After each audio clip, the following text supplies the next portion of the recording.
Indonesia. Tunjukkan bakat.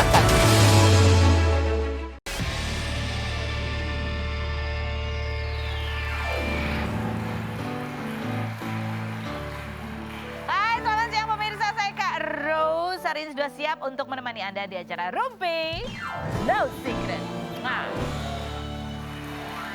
sebelum kita ke bintang tamu, kita ke pojokan dulu untuk membahas berita-berita yang hot, baik yang datang dari dunia nyata maupun dari dunia maya. Oke, kita dari dunia nyata ini ya.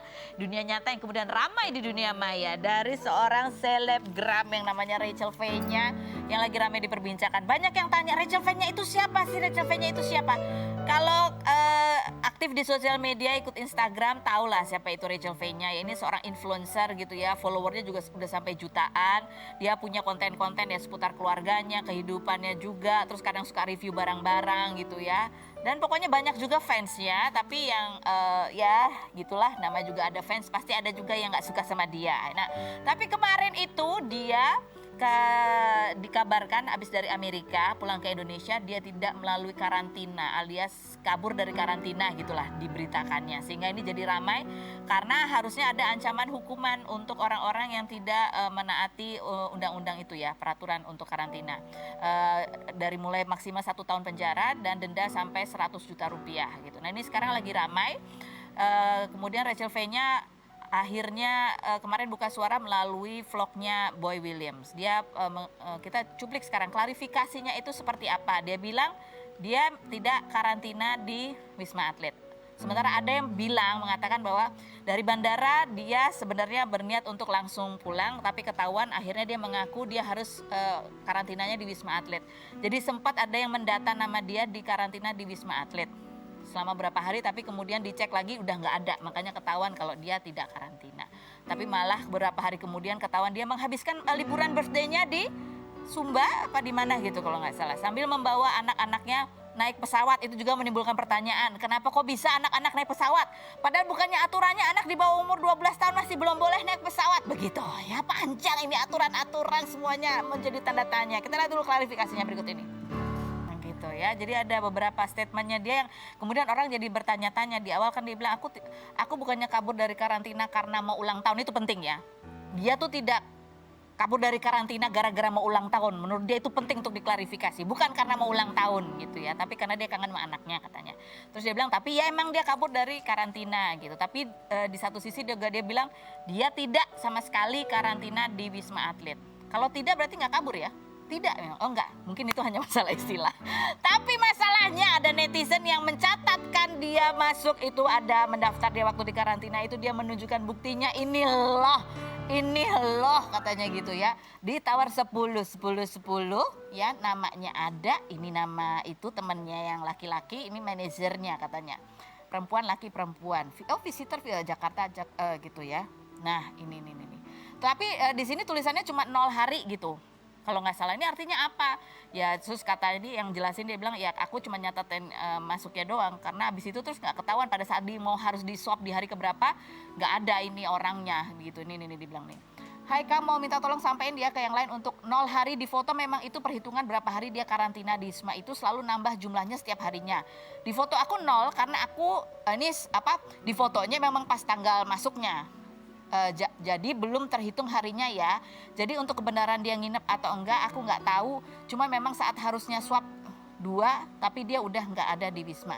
Ini tanggal 21 ya. Ini adalah dari petugas yang nyatetin dia masuk gitu ya. Sementara tadi Rachel V-nya bilang katanya dia pulang itu sampai Indonesia tanggal 17. Dia ulang tahun tanggal 25. Ada yang bilang ini tanggal 21 kok. Gitu ya. Jadi biarlah nanti polisi yang mengusut ya. Terus ada gitu ini ya, netizen itu emang kalah di FBI ya kan. Ada stockshot foto-fotonya dia. Jadi Rachel itu sempat kalau nggak salah bikin story atau apa gitu yang keburu dia hapus. Tapi ada tetap ya netizen tuh, aku nggak ngerti deh itu memori handphonenya ada berapa ya. Ini aja ada stockshotnya loh. Tuh ya. Bajunya, apanya, ini lokasi ruangan ini, sampai bilang ini kayaknya mirip deh sama tempat aku karantina gitu, ada yang bilang gitu.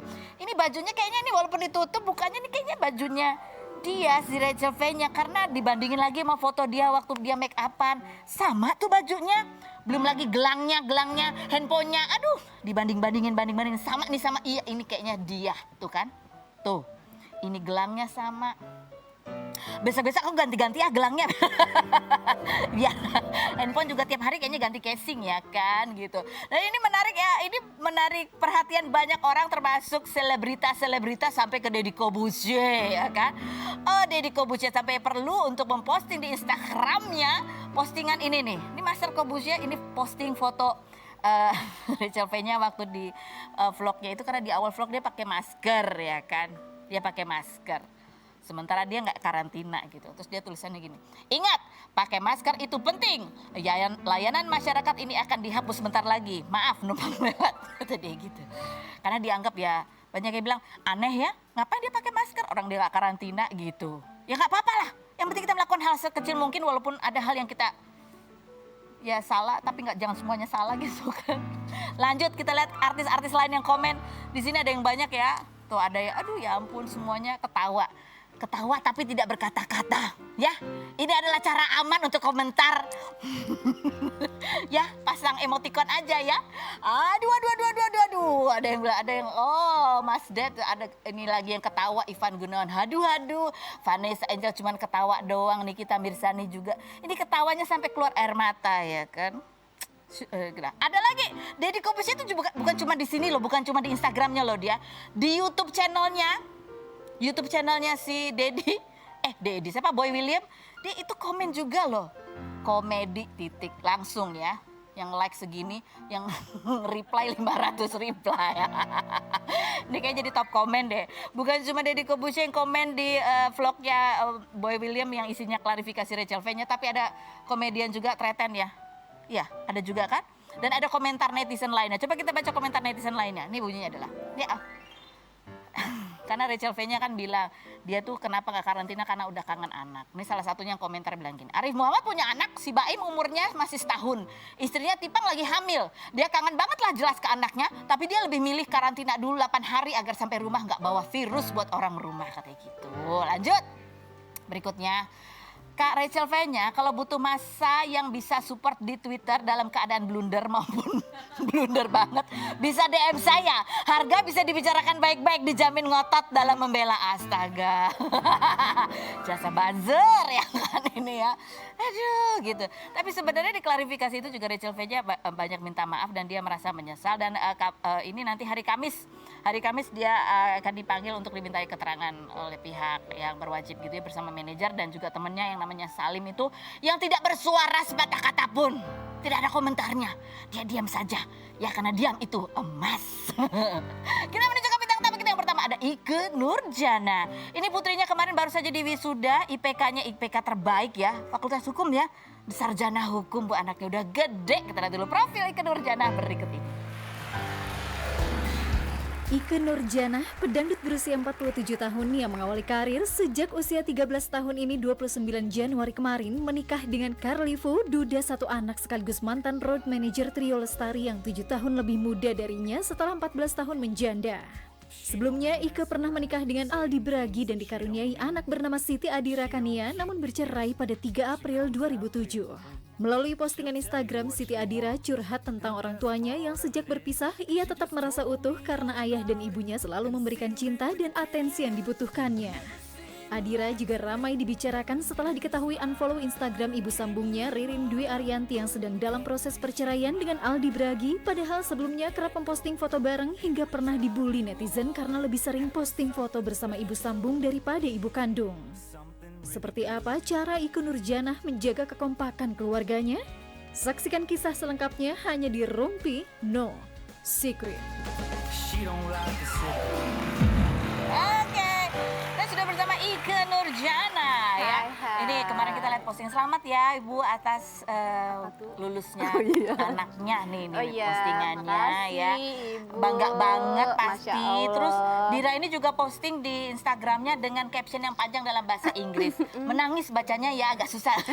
Iya, bukan susah ya. Pokoknya dia bilang bahwa dia dedikasikan ini untuk apa ya, people who have always been my side throughout the whole journey gitu. Terus dia bilang, due to my parents being divorced some of you probably wondered gitu ya. Iya. Pokoknya intinya adalah nih dia adalah anak dengan keadaan orang tuanya bercerai, tapi dia tetap bisa berprestasi, bisa menyelesaikan kuliahnya gitu ya. Nah ini kita menanya sama ibunya sekarang. Ini anak emang dari kecilnya udah kelihatan kritis, menonjol gitu atau gimana sih sebenarnya dari kecilnya tuh, Adira? Dari kecil sih emang dia tipe anak yang seneng ngobrol, seneng cari tahu, terus apa ya, komunikatif gitu Memang sebenarnya. komunikatif. Tipe-tipe yang komunikatif. Gitu. Nah, pada saat kita tanya ya flashback untuk tahu nih bagaimana kalian parenting kan co-parenting berarti kan ya. Betul. Bapak ibunya co-parenting. Iya. Bagaimana cara mendampingi anak pada saat orang tuanya berubah hubungannya gitu waktu awal-awal. Sehingga itu tidak mempengaruhi kehidupan dia. Sebenarnya sih gini, aku waktu itu mencoba untuk memisahkan problemnya kita, saya sama papanya, sama bapaknya, plus sama dia gitu. Dan yang paling digarisbawahi waktu itu kita komitnya adalah supaya dia tidak terganggu dan jangan diganggu sama urusan kita. Jangan diganggu. Jangan diganggu gitu sama urusan kita. Kalau aku lebih suka melihat bahwa dia tidak terganggu. Bagaimana caranya pasti adalah momen-momen dia pasti nggak mungkin nggak ada ya, pasti ada. Pasti komplainnya ada. Bagaimana dia pernah tulisan gitu juga kan pengennya begini, pengennya begitu. Cuma di atas segalanya kita mentingin kenyamanan dia di antara di apa ya? Ada hal-hal yang sifatnya kita menekan ego.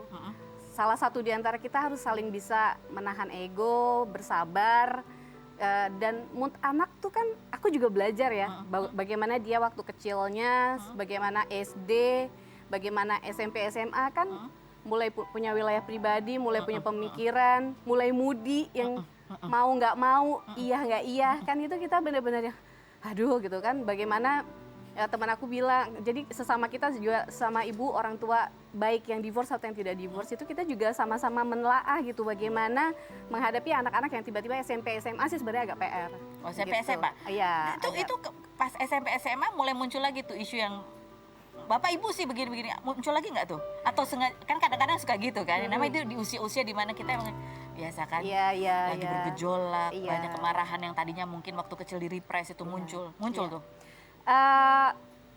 Nggak muncul begitu saja, tapi ada sikap-sikap gitu. Kalau Dira tuh orang bukan tipe yang mama gini mau gitu ya, tapi dia bersikap. Nah pada saat dia bersikap untuk hal yang kadang kita tahu bahwa sebenarnya dia harusnya nggak begitu. Nah kita harus sabar ngadepin. Jadi yang tua yang sabar, yang tua jangan egois. Ada momen kita kadang sakit hati juga gitu. Ya kadang-kadang kita sedih, kadang-kadang kita gimana. Cuman kita sadari aja bahwa semua ini terjadi juga kita menjadi bagian dari proses perjalanan ini. Ya sempat ada momen di mana ya Dira tuh sering foto juga sama ibu sambungnya waktu itu ya. Foto sama ibu, terus tulisannya mom gitu. Sampai netizen ada yang penasaran, kayaknya Dira kamu kok lebih dekat sama ibu sambung sih daripada ibu kandung, kok kamu jarang foto gitu ya. Itu kamu sebagai ibu menghadapi momen itu gimana? Aku sih ngerasa bahwa ya ini kan proses kehidupan ya. Dia pasti mengalami A, B, C. Kita juga makanya aku bilang yang jadi orang tua itu harus menekan rasa, menekan ego, ya sabar gitu kan. Tapi buat aku mencari sisi positifnya gitu, bahwa ada dimanapun dia tiba-tiba dia disayang, dia diperhatikan, itu lebih baik dibanding saya melihat dia bersedih nanti ngadu hal yang nggak enak gitu. Orang-orang yang salah gitu ya. Lebih baik dia mendapatkan kasih sayang yang komplit dimanapun dia berada. Nggak cemburu. Ini manusiawi, ada cemburu kan. Aduh dia lebih dekat sama yang lain daripada ibunya gitu. Iya, kalau secara manusia pasti ada. Pasti ada ya. Makanya aku bilang kita menahan ego kita. Itu kalau volume di musik tuh adjustnya tuh equalizernya tuh ada, nanti egonya turun ya. Nanti nafas gitu. Sampai berapa tahun, sampai usia berapa tuh masih? Dalam perjalanan hidupnya dia banyak belajar. Memang akhirnya dia dewasa dengan sendirinya. Pas udah SMA mendekati kuliah dia udah adjust banget. Udah lebih ini bagaimana lebih sini, bagaimana ke situ, dia ngebalance banget. Jadi sebagai orang tua sifatnya hanya menunggu dan mengamati dari jauh aja. Iya, jadi kita menunggu, kalau ada momen ngobrol kita coba kasih masukan bagaimana caranya kita tetap di tengah gitu ya. Walaupun kadang ego kita tinggi nih gitu, tapi tetap harus di tengah. Itu emang secara manusiawi berat, cuman alhamdulillah gitu bahwa itu positifnya banyak. Positifnya untuk banyak. Menahan ego gitu ya. Jangan ego kita. Marah karena udah jarang ketemu, marah-marah lagi gitu ya. Tapi komunikasi nggak sih kamu misalnya sama Ririn waktu itu? Ada komunikasinya nggak? Eh, Titip ya atau apa gitu? di awal kita aja, waktu di awal mereka mulai Dira jadi bagian hidupnya, kan udah sama papanya bolak-balik sama saya juga. Nah itu kita ngobrol bahwa kita saling jagain ya. Gitu aja. Oh ada Ada obrolan bahwa kita saling jagain ya. Saya titip di sini kalau ada dia sama saya. Ini ada artikel nih, sekarang Ririn sama Dira saling unfollow Instagram. Tunggu turun dikit nih. Langsung ya. Aku aja, oke. Ini Oh, gitu ada ya? momen lagi dalam kehidupannya dia kan berarti ya. Iya, betul. Maksudnya orang tua mengalami apa, ya itu dia juga alamin. Iya. Itu kamu gimana mendampingi dia melewati prosesnya? Perubahan lah, kita nggak tahu apa yang dialami juga kan. Iya, aku cuman jadi orang yang aku ngerasa bahwa saya melengkapi aja apa yang kayaknya dia perlu lengkapin, mendengarkan apa yang dia harus dengar, tapi saya mencoba untuk ada di tengah-tengah ya gitu karena bagaimanapun baik buruk saya punya baik buruk, bapaknya punya baik buruk, kita saling jaga aja. Takutnya Keluar apa gitu. keluar omongan yang nanti akhirnya kecewa atau apa, tapi setahu aku kayaknya aku ngeliat gini bahwa pada saat anak melakukan perjalanan hidup itu ketemu benturan, insya Allah kalau kita ngebalance dan kita mencoba positif, insya Allah nih aku ngerasanya bahwa mudah-mudahan dia menemukan jawaban-jawaban sendiri akan kehidupan itu. Karena kadang-kadang sesuatu yang ada itu bukan dari kita, tapi kehidupan yang mengajarkan kita menjadi dewasa bahwa oh baiknya begini, oh baiknya begitu. Paling saya ngasih clue doang, begini ya, baiknya begini, tapi terserah kamu, nanti kamu cari sendiri jawabannya. Nilai apa yang paling penting kamu tanamkan selain nilai-nilai agama ya kepada Dira sebagai toolsnya dia ketika menghadapi kehidupan? Yang paling aku tanamkan adalah bahwa sebisa mungkin menjauhkan pemikiran negatif. Sejauh mungkin, apalagi dalam ada masalah saya menyuruh dia untuk cari lingkungan keluarga aja. Jadi bagaimana caranya kamu harus cari keluarga ya, ada kakung, ada Siapapun yang penting itu keluarga. Itu keluarga. Jadi kalau kamu lagi disappointed, kamu lagi sedih, lagi nggak bisa ke aku, kamu bisa kemana-mana. Tapi kalau lagi ada urusan apa ya, kamu baliknya ke keluarga aja. Keluarga, Ya. tetap pilihan yang lebih aman. Iya. Oke, kalau yang berikut ini ceritanya apa? Ya, dia udah lama LDR sama suaminya nih, udah setahun ya gara-gara pandemi. Terus adiknya kemarin juga dapat kabar, oh ada gonjang-ganjing dalam rumah tangganya. Kita buat aja sama kakaknya. Kita lihat dulu profilnya Ayu Azhari berikut ini. Ayu Azhari, artis berusia 53 tahun yang memulai karir dengan membintangi film Bercinta Dalam Badai tahun 1984 ini sudah 18 tahun menikah dengan Michael Trempenau atau Mike Trem, vokalis band White Lion berdarah Denmark dan dikaruniai anak bernama Isabel Trem dan Lennon Trem. Selama menjalani hubungan jarak jauh lebih dari 1 tahun karena Mike di Amerika sejak COVID-19, Ayu mengaku suka marah kalau suaminya tidak mengangkat telepon setelah show. Perempuan berdarah Arab India ini sebelumnya pernah 2 kali gagal saat menikah dengan Wisnu Jodi tahun 1990 dan Temu Yusuf tahun 1994.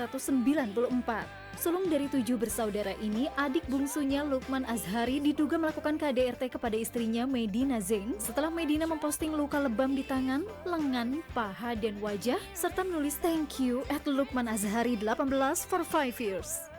Semoga Allah selalu melindungi karena semua sudah cukup pada 13 Oktober kemarin. Sebelumnya, Ayu tidak hadir di pernikahan adiknya pada 19 Agustus 2017 silam karena diduga masih bersengketa hak waris rumah keluarga. Apa tanggapan Ayu Azhari tentang adiknya yang dituding KDRT oleh Medina Zain? Saksikan kisah selengkapnya hanya di Rumpi No Secret. Oke, sudah ada Ayu Azhari di sini. Kita sekarang buka pertanyaan dari Q&A. Pertanyaan pertama, Mbak Ayu, udah tahu belum? Langsung loh, udah tahu belum kalau Lukman lagi dikabarkan melakukan KDRT ke istrinya Medina? Menurut Mbak Ayu itu bener gak sih? Apa iya Lukman orangnya kayak begitu gitu? Dengar kabar gak sih Mbak Ayu? Kemarin aku ngomong sama Cinta Penelope. Ya Allah Cin, itu bener gak sih Lukman gitu? Setahu aku enggak, dia ngomongnya aja halus banget. Tapi kan kita nggak tahu ya, kalau orang hubungan suami istri itu kan Ya, kita nggak tahu tahu apa yang terjadi di rumah Kenapa mereka. nanyanya ke Cinta Penelope? Sahabat, Oh, sahabatnya sahabat Lukman. keluarga, sahabat kita semua Oh, sih, keluarga gitu. gitu. Dan aku telepon Medina memang kelihatannya lagi banyak Masalah juga. Lukman juga. Jadi mereka berdua mungkin banyak apa ya? Tapi dulu waktu kecilnya gimana sih? Anak paling bungsu, paling disayang, mainan kita semua. Jadi dengar berita ini udah nanya. Oh, kita mau nanya langsung ke Lukmannya ya. Nah, lebih bagus begitu Lebih tadi nanya aku langsung ke bilang. orangnya. Sudah terhubung dengan Lukman, udah bersama Lukman dan Medina. Ya, gitu ya. Halo. Halo, Halo assalamualaikum. Lukman, apa kabar? Baik dong, alhamdulillah. Nggak ada videonya, Nggak ada mukanya, suaranya aja deh. Ya, nggak ada mukanya. pakai mukanya dong. Aku kangen. Udah tuh, nanti kita tunggu, kita coba lagi muncul sama mukanya ya. Nah. Lukman, sabar dulu ya. Oi. Kita kembali ngobrol lagi setelah yang berikut ini. Jangan kemana-mana. Tetap di Rumpi. Oke.